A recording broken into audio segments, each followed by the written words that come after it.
My brother is in the UK. Hey, my sister is in the UK. See, now I'm going to be receiving pounds like every month. She'll send me like, say, 500 pounds. And you call me on the phone. Hello, brother. Hello, auntie. Hey, this month is ending. No, my birthday is coming up. Please send money. Send money. In fact, auntie, I swallow shovel. Oh, please, if you don't send money, no, somebody will just die. See, if that is your station, congratulations, but then bring your seat close, bring your calculator and your pen. Let us calculate how much this your brother in the UK is spending on the bills. Bill want to choke us like this, like Bill want to choke us like this.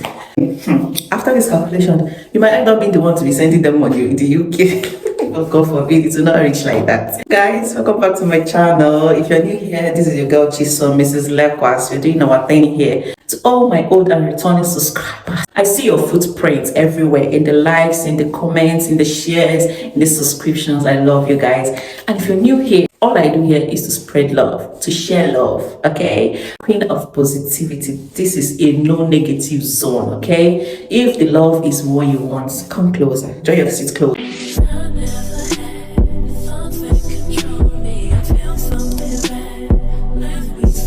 So this evening, we are going to be calculating how much we spend in the UK as a family of 4. You must have seen a lot of YouTubers do the same thing, how much they spend as a family of 4, as a family of 3, as a family of 2. Yes, it's worth sitting down and even calculating, because if you don't do that, you might go overboard. You might just be spending the money. Yeah, we're making the money. I know the money is there. I know. I won't lie to you guys. Yeah, we're seeing the money, but then bills, if you're not careful, you will spend all your money. In fact, a lot of people here, let me tell you the truth, that nobody will tell you, a lot of people in the UK, they don't have money. These people, they don't have money. They all dwell or depend on this their credit score thing. Somebody will want to buy a car, they say credit score. You can buy a car on what's it called, on credits, and then be paying monthly. Somebody will want to buy a phone, they will say credit score. Nobody, even house, mortgage, everything here is credit score. So basically, even when these people, they don't even have much in their savings, yes, they are living comfortably because the system is working. The system is working. Oh my God, so guys, let me tell you people a very funny story. What happened to me? Even though we're making the money, I'm not denying the fact that, yeah, we're making the money, okay? Now, there was one time I was filling a form when we came newly. There's this form I was filling, I wanted to do some financial transactions, confidentiality, I won't spill it all. But then I was filling this form, and on the form, they kind of want to collect my personal data. So they asked where I work, like my work experience, my employer for the past 5 years. Of course, I have a very reputable employer back then in Nigeria, so I was even proud. And then I put my employer's name, and then they asked, what is it again? They asked my salary, my yearly salary, okay? And then I put, let's just assume, I don't want to say the exact amounts, confidentiality, but let's just assume that I put 2 million naira as my yearly salary, okay, on the form. So I put 2 million naira, and then I finished filling every other part of the form. I was about to submit, and the form couldn't go. The form bounced back. They were like, I should check to confirm that the amount I put is actually correct, because I didn't realize that that space for amounts is actually supposed to be in pounds, not naira. In my head, I was thinking I was registering pound, meanwhile I was registering naira. So when I put 2 million naira, it's more like 2 million pounds. And if, of course, even if I be armed robber, how can I be earning 2 million pounds in a year in Nigeria? So guys, and I said, okay, let me convert. I wanted to go and check all these conversion apps to see how much the conversion rate was for that. I said, no problem. Let me just put 1,000 to 1 pound. Are they going to check? Let me just put 1,000 naira to 1 pound. Let me use it and convert. Guys, I now used 1,000 naira to 1 pound, and I converted. And that my 2 million naira a year was amounting to 2,000 pounds a year.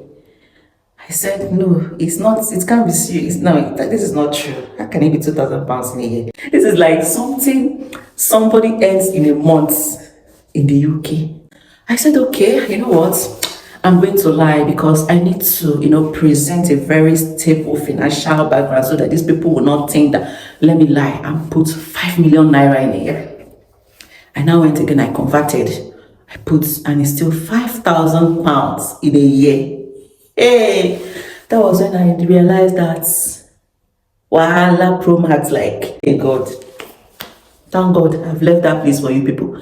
£5,000 is what somebody's earning in a year. Guys, this is something that somebody in the UK will be earning like in roughly 2 months.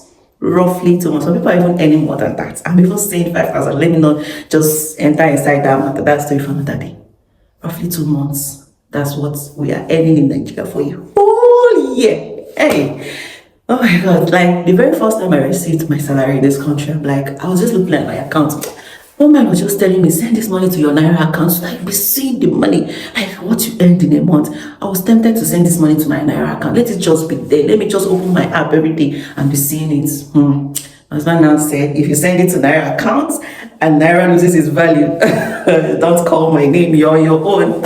But guys, like, it's real. We are making the money, but bills are killing us. Like, bills are choking us. Okay, guys, let's delve straight into the gist, okay? Let me not bore you with all these stories. What we spend in a month as a family of 4. Of course, you know that all this depends on location, on which type of visa you are on. If you're on the student visa, if you're on the skilled worker visa, what's your location, how much you know, what matters to you really, because what matters to Mr. A is not what matters to Mr. B. Some people, their priority is to save this money and send it to Africa, where they will build mansions, build houses with it. While some other people, they just want to be comfortable, live a comfortable life. They don't have any big projects they are building in Nigeria. So it all determines how much you'll be spending every month. Now, I'm always saying Nigeria because, of course, I know that I have, subscribers now. I'm seeing you people, some of you are from Kenya, but whenever I mention Nigeria, I'm just saying it because that is where I'm from. That is the system that I know very much, okay? So we are all the same. We are all together. You're together with me. You know, you understand me. So, guys, we'll start with the most important one, the baba of them all, and that is the rent. Of course, you know that here, rent is paid monthly. It's no longer the yearly rent where you pay every year. Here, rent is paid every month. And you can't even say that this month, I'm not sure that I'm seeing this thing coming. No, let me just call my landlord and say, sorry, my money will be coming late. Nobody will even talk to you. They will not even, in fact, nobody will even contact you. You know what they will do? They will just go and hold your guarantor like this. Because you know that before you rent a house, you have to bring a guarantor who will sign, append their signature. That if anything happens and you're found wanting, you're not able to pay this money, that they should be held responsible. And yeah, the guarantor signing thing is not this one we did in Nigeria that we just signed for the purpose of formalities now. Is it not guarantor? Yeah, just sign for my submit. Here, take it seriously. See, if anybody comes to you in the UK and say, please, can you be my guarantor? I want to buy a house, I want to buy a car, I want to pay rent, run. It's an obligation. So before you do that, make sure you're doing that for someone you know that you can hold like this and say, oh, come. Your guarantor will come and hold you. Come and give me this money. My credit score is at stake. My reputation is at stake. So they will not even bother you. Of course, you know, it's inevitable. In a month, for a family of 4, living in a 2-bedroom flat in Northeast, in the city of, we pay £550 in a month. That is for rent. People that are already living in their own houses, they are on top cruise because all this money we are paying to landlords as expenses, they are paying it as, you know, capital towards clearing their mortgage. If you're an accountant, you understand the difference between capitalizing and expenses, your outflows, you know. So we don't have our own houses yet. We are paying it every month. We pay rent, 550,000. After you've paid rent, depending on your type of visa, like I said, the student visa, you are exempted from paying council tax. Now, if you're not on the student's visa, the skilled worker visa, council tax every month is around £140. Depending on your band, they have band A, band B, band C, depending on where in fact, people that are staying in the same city, but they're not paying the same tax because of the type of house you're living in. Your house, the band. So our own is band A. And I think the band A is more expensive. I don't know. Then after the council tax, electricity, heating, electricity, they're always coming hand in hand. You find out that it's the same company. In our own case, our electricity, we cook with the hob, we cook with electric, and heating the house is electric. Some people heating, cooking might be gas, then electricity will just be the bulbs and every other place. So in our own case, electricity will pay £135. And this £135 is a direct debit, really. Sometimes we don't even use up to that. Sometimes we use more. I remember when we came in newly, we put a direct debit of £180 because we called the electricity supplier, and then we negotiated. They said, okay, if you can be paying 180, that is just going to be covering your monthly expenses. Okay, that was during winter, so we put 180 as direct debit. But then along the line, when we now entered summer, they even called us back and they said that the 180 we are paying is rather too much now. That in fact we are not using up to that amount, so they will have to reduce it for us, and then they reduced it to 150. But even inside that 150, we're not using up to 150. Sometimes we might use 130, 120, but just cap it at 150. The next one is the phone bills. Phone bills is on contract. It's not the one that you want to make call. It's that you go and buy a recharge card, I want to call, or go and buy data, I want to recharge my phone. Monthly data, 30 gig is how much? No, everything here is on contract. So every month, what we pay, myself, my husband, the broadband, our phone, everything is the same supplier. So we pay £40 for our phone bills, both the internet, both the calling. And once you pay money and subscribe or whatever it is called, you can make unlimited calls. Unlimited calls. If you want to call any number, just call. There's nothing like buying a recharge card here. The next one is transportation. Very, very important, because transportation, you have to move from one place to another, you have to go to work. Okay, so for people that have car, I don't know how they do. I'm going to be speaking based on our own status. We don't have a car yet. We use the buses or Uber. They have Uber, they have station taxis, depending on where we're going to and how urgent it is. So transportation every month, like I said, if you're a student too, you will also be able to use your card to enter some of these student buses free, depending on if you're traveling within a certain area. If you're traveling outside your area, say you're going from Sunderland to London, you have to like pay money, okay? So, or you're entering the train or metro and all that. So for transportation, just going to work, coming back, going to church, going to market and all that, basically within is around £100. Why? Because we buy these tickets, it's like a weekly ticket, but I know that in a month it's like £100 in a month. Let me just sum it up to £100 in a month for transportation. If you have car and you're paying for car fueling, your car insurance and every other thing, it will be more. The next one is the monthly subscriptions. Of course, we have to be entertained now. Entertainment, you know that this country is very, very lonely. If you live entertainment, what are we here for? We are here for the good life. Subscribe, Amazon Prime, Netflix, Apple, Alexa, if you calculate all that, what we pay for it every month is around £35 every month. It's just like £5 here and there, £60 here and there. Before you need everything is like £35 every month for that one. The next one is depending on how old your kids are. You know, there are some factors. Are they going to school? Are they going to be going to crèche? Do you need a reminder for them and all that? You have to be paying for childcare. And guys, childcare in this country, childcare in this country, because they have professional licensed minders. I think people that use their services is around £9 per hour in my area. I don't know, I'm not sure. It's around £9 per hour. So calculate it. Calculate it, assuming you're going to work and you're going to work like 12-hour shift or let's say 8-hour shift. Calculate £9 per hour for that 8-hour shift. So usually, my husband, all we do is to alternate childcare. He's going to work, I'm staying at home. He's at home, I'm going to work. That is how we've been doing it. I don't have any £9 per hour to compare anybody. So it depends on you. If you're coming with kids, how do you plan taking care of them? Do you plan doing it, alternating it with your partner? Are you coming with your partner, or you're going to be using the services of the childminder? So you have to put it in the bill. the main cocoa, the one that I know that you guys, you've been waiting for. The main cocoa, the one that is inevitable, is the feeding. Guys, in fact, to put an amount on how much we spend every month on feeding is really difficult. Why? Because it's not always the same. It depends on how we went shopping, the shops we went to. Did we go to Tesco or we go to Aldi? Or we went to Aldi? Did we go to Asda or we went to African shop? If you don't want your money, if you're planning to go to the UK and you don't want your money or feeding to skyrocket, make sure you avoid African shop. If you're passing through an African shop, do ice rights. Make sure you do what? Don't enter African shop. If you enter there in a month, me, I don't know how much you'll be spending in a month, so you're on your own.